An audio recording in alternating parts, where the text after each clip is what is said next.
She slept with every man in the village before getting married. A chilling whisper, a venomous hiss that slithered through the sun-baked alleys of Oakhaven, carrying with it the weight of a life shattered, a reputation incinerated. It wasn't a rumor, it was a verdict, delivered by the very air she breathed, by the averted gazes of those who once called her friend, by the cruel, knowing smiles that followed her every step. I wouldn't wish it on my worst enemy, not even a stray dog, the kind of public shaming that leaves you hollowed out, a ghost haunting your own existence.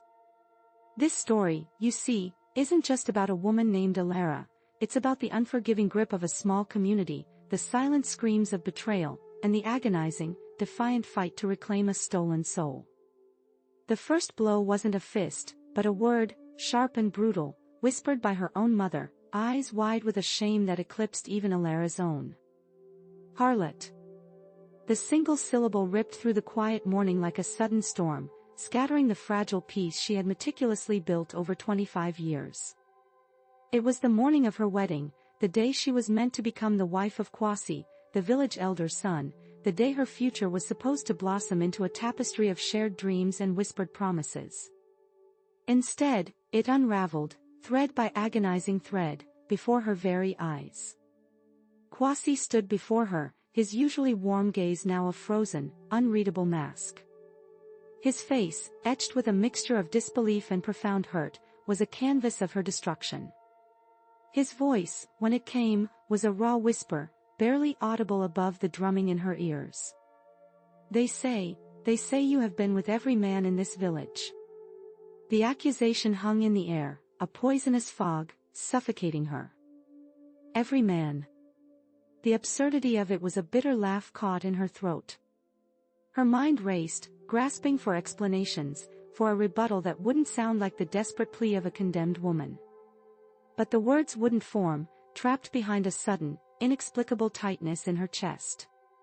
She saw it then, the shift in his eyes, from confusion to a cold, hard certainty. The weight of the village's whispers, those unseen tendrils of gossip that had been weaving their web around her for weeks, had finally choked the life out of his trust. This wasn't a discussion, it was an execution. Her heart, which moments before had thrummed with the joyous anticipation of a shared life, now felt like a leaden stone in her chest, dragging her down into an abyss of despair. The pristine white wedding dress, once a symbol of purity and hope, now felt like a shroud, heavy with the stench of accusation and the chilling certainty of a ruined life. She looked around, searching for a single friendly face, a flicker of understanding, but found only condemnation in the eyes of her family, the gathered villagers, even the elders who had known her since she was a child. The world, her world, had just splintered into a million irreparable pieces. The days that followed were a blur of agonizing solitude.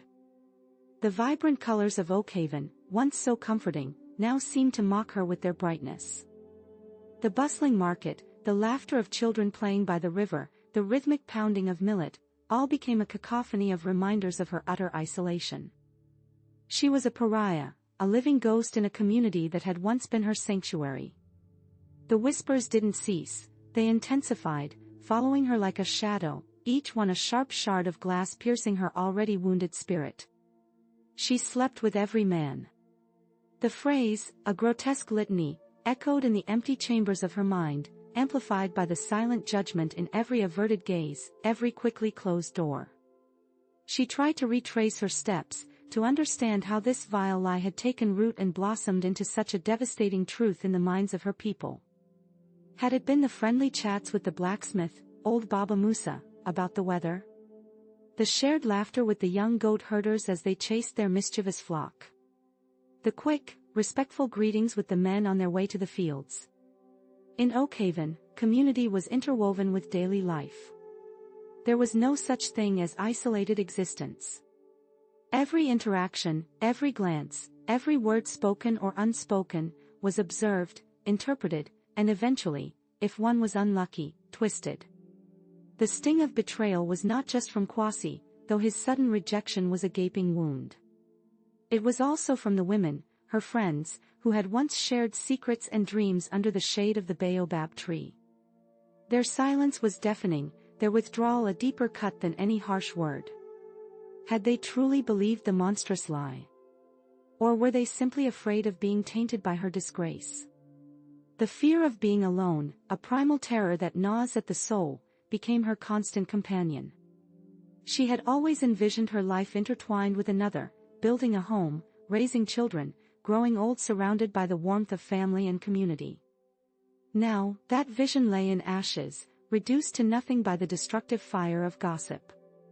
The memories of her past with Kwasi, once precious jewels, now felt tainted, covered in the grime of suspicion. Was every shared glance a lie? Every tender touch a betrayal waiting to happen? The sting of this reevaluation was almost unbearable. It wasn't just the future that had been stolen, it was the integrity of her past, the purity of what she believed they had shared. She would often walk to the river, its gentle murmur a stark contrast to the storm within her. She'd stare into its flowing waters, searching for an answer, a way out of this suffocating nightmare. But the river offered no solace, only a reflection of her own despairing face. The chill of loneliness wrapped itself around her like a damp shroud, a constant reminder of the life she had lost and the future that seemed to stretch before her, bleak and empty. She carried the weight of unspoken words, explanations that would never be heard, truths that no one was willing to believe. Her throat often felt tight, a physical manifestation of the unshed tears and the unvoiced pleas. She was trapped in a desert of her own making, yet entirely innocent of the crime she was accused of. The path forward was obscured by the dust of her own humiliation, and the fear of a solitary existence was a cold hand gripping her heart. Weeks bled into months, each sunrise a fresh torment, each sunset a bitter reminder of another day endured in isolation. Elara had retreated into herself, her hut a fortress against the cruel glances and the incessant whispers. She cooked only what was necessary, ate in silence, and slept fitfully, haunted by the specter of her ruined life. She had stopped going to the market, sending her younger sister, who would return with a face etched with pity and a few hushed reports of the latest, more outrageous permutations of the lie. The village believed she was a whore, a Jezebel, a woman without shame. And in her despair, Elara had almost begun to believe it herself. But then, one sweltering afternoon, as she sat on her stoop, staring blankly at the parched earth, a small, unexpected movement caught her eye. It was Mama Nala, the oldest woman in the village, a woman whose wisdom was legendary, whose eyes held the stories of generations. Mama Nala, who rarely left her own compound, was slowly, deliberately, walking towards Elara's hut. A jolt went through Elara. Fear mixed with a flicker of something she hadn't felt in months, curiosity. Would Mama Nala join the chorus of condemnation? Or would she simply pass by, another silent judgment? Mama Nala didn't speak immediately. She simply sat beside Elara on the stoop, her ancient bones creaking softly. The silence was different from the usual oppressive quiet Elara had grown accustomed to. It was a comfortable, accepting silence. Finally, Mama Nala's voice, raspy with age, broke the stillness. "The sun still rises, child," she said, her gaze fixed on the distant horizon. "And the river still flows. Do they care what the villagers say?" Elara looked at her, startled. Mama Nala continued, her voice soft but firm. "Gossip, my child, is like the wind. It blows hard, it stirs the dust, but it cannot uproot the mountains. And you, Elara, are a mountain." The words, so simple, yet so profound, struck a chord deep within Elara. A tiny spark, almost imperceptible, flickered in the desolate landscape of her soul. Mama Nala didn't offer solutions, didn't demand explanations. She offered something far more vital, validation. She saw beyond the slander, beyond the shame, to the core of Elara's being. She acknowledged Elara's pain without dwelling on it, and gently, subtly, reminded her of her inherent strength. Over the next few weeks, Mama Nala became a silent, unwavering presence. She wouldn't always speak, sometimes simply sitting with Elara, sharing a meal of yams and vegetables. But in those quiet moments, Elara began to feel a shift. The tightness in her throat lessened. The weight in her chest seemed to ease, ever so slightly. She started to observe the world around her again, not with despair, but with a burgeoning sense of detachment. The whispers still came, but they seemed fainter, less able to penetrate the protective shell Mama Nala's presence had helped her build. One evening, Mama Nala looked directly at Alara, her ancient eyes twinkling. The spirit of a woman, Alara, is like the baobab tree. It can withstand the fiercest storms, and even when stripped bare, it finds a way to bloom again. But it must choose to reach for the sun. This was the turn. It wasn't an external savior, no grand intervention. It was the planting of a seed, a gentle nudge towards an internal reckoning. Mama Nala hadn't given her answers, but she had given her permission to search for them, to acknowledge her pain but not be consumed by it. It was a profound act of compassion, delivered not through pity, but through wisdom and unwavering belief in Alara's resilience. Alara began to realize that true purpose wasn't found in the eyes of others, but within herself. The fear of being alone, though still present, was slowly being replaced by a burgeoning sense of self-reliance, a quiet understanding that her worth was not dictated by the opinions of the village. The sting of betrayal still lingered, but it no longer felt fatal. The seeds of reclamation had been sown, nurtured by the quiet wisdom of an old woman, and watered by the growing resolve within Alara's own heart. Alara started going to the river again, not to despair, but to observe. She watched the women wash clothes, the children play, the men tend to their fishing nets. She saw the familiar patterns of village life, but now, a subtle shift in her perception began to reveal hidden threads, unspoken dynamics. Her senses, dulled by grief, sharpened. She started noticing the way certain glances lingered, the way some conversations abruptly ceased when she approached. The village, once a monolithic block of condemnation, now seemed to reveal fissures, tiny cracks in its seemingly impenetrable facade. One scorching afternoon, as Alara collected water from the well, she overheard two women whispering intensely. Their voices were low, but the words carried on the hot breeze. And the elder son, he always wanted her wealth, not her heart. And then, a name, almost too soft to hear, Kosi. Kosi. Kwasi's older brother. A man known for his cunning, his envy of Kwasi's favored position, and his insatiable greed. A chill, colder than any winter wind, ran down Alara's spine. The missing piece of the puzzle, the key to the devastating lie, suddenly clicked into place with horrifying clarity. She remembered now, the subtle nudges from Kosi in the weeks leading up to the wedding. His constant, seemingly innocent questions about Kwasi's financial arrangements, about Alara's small inheritance from her grandmother. His seemingly casual remarks about the importance of Kwasi marrying into a family with true Oakhaven values. At the time, she had dismissed them as idle chatter, the musings of a man known for his sharp tongue but not for malicious intent. But now, seen through the lens of this terrible accusation, every word, every look, took on a sinister new meaning. Kosi had orchestrated it. He had meticulously sown the seeds of slander, whispering lies, twisting innocent interactions, painting a monstrous picture of Alara's character. Why? The motive became sickeningly clear: to destroy Kwasi's chance at happiness, to undermine his position within the family, and perhaps, to gain control of the resources that would have been shared with Kwasi upon his marriage. It was a calculated act of sibling rivalry, fueled by avarice and envy, and Alara had been nothing more than a pawn in his cruel game. The revelation hit her with the force of a physical blow.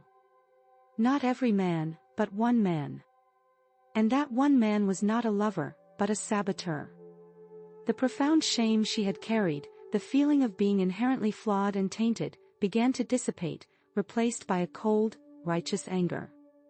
The betrayal was no longer just about Kwasi's lack of faith, it was about a deeper, more insidious evil that had festered unseen within the heart of her own village. But the most shocking truth was yet to come. Later that week, as Alara sat by her hearth, her mind reeling, Mama Nala arrived again. This time, her eyes were not twinkling, they held a deep sadness. Kwasi knows, Mama Nala said, her voice barely a whisper. He knows it was Kosi.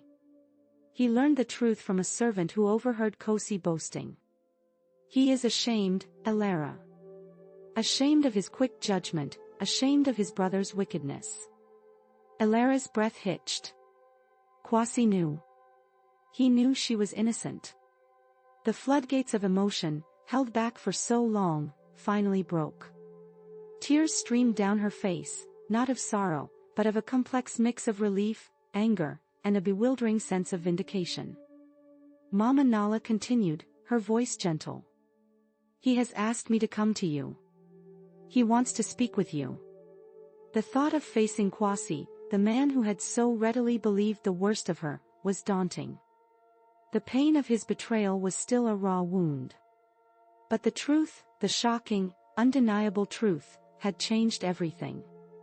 The solution was not revenge, not a desperate plea for justice, but a profound understanding that transcended the initial hurt. Elara met Kwasi under the ancient baobab tree, the same tree where they had once shared whispered dreams. He was thinner, his eyes haunted, his shoulders slumped with a weight she now understood. He didn't offer excuses. He simply looked at her, his gaze filled with a raw, agonizing regret. I am so sorry, Elara, he said, his voice thick with emotion. I failed you. I listened to lies. I let fear blind me to the truth of your heart. In that moment, looking into his eyes, Elara saw not the man who had condemned her, but the man who had been manipulated, the man who had suffered his own form of betrayal. The anger, though still simmering, began to yield to a deeper understanding. Forgiveness, she realized, was not about condoning the actions of others, but about freeing oneself from the corrosive grip of bitterness. It was a choice, a conscious act of liberation. The union that followed was not the joyous celebration of her initial wedding day. It was a quiet, solemn affirmation, witnessed only by Mama Nala and a few trusted elders who had also come to understand the truth. It was a union forged not in naive hope, but in the crucible of shared pain, in the profound understanding of human fallibility, and in the resilience of the human spirit. They stood together, not as victim and accuser, but as two individuals who had navigated the treacherous waters of deceit and emerged, scarred but stronger, more profoundly connected than ever before. Kwasi, humbled and repentant, vowed to spend his life earning back her trust, not with grand gestures, but with consistent, quiet devotion. Elara, having wrestled with her own responsibility in allowing herself to be consumed by the village's judgment, embraced the path of self-forgiveness, recognizing that her worth was not defined by external validation. Their love, born from the ashes of betrayal, was not a fragile bloom, but a sturdy, deeply rooted tree, its branches reaching for a future built on truth, understanding, and an enduring, resilient bond. The village, slowly, hesitantly, began to reevaluate its hasty judgment, and in doing so, perhaps, learned a valuable lesson about the destructive power of rumor and the quiet strength of truth.